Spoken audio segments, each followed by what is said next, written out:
They say that champions don't do one thing 100% better, they do 100 things 1% better than their competition.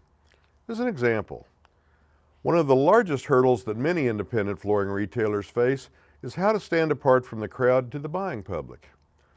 Promotional budgets are often insufficient to make a significant impact in our local media. The products that we sell are all perceived by the public to be largely the same.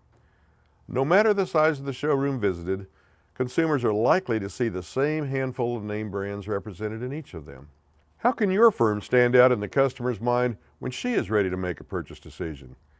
The answer is to be proactive in your approach. Determine where your real strengths lie.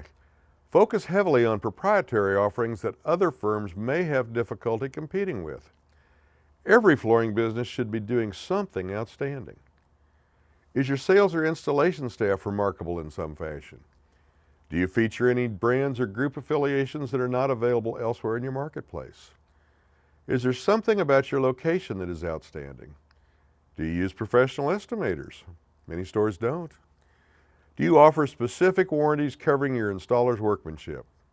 Are your installers background or drug screened? There are many factors that enter into a customer's decision of where to purchase other than price alone.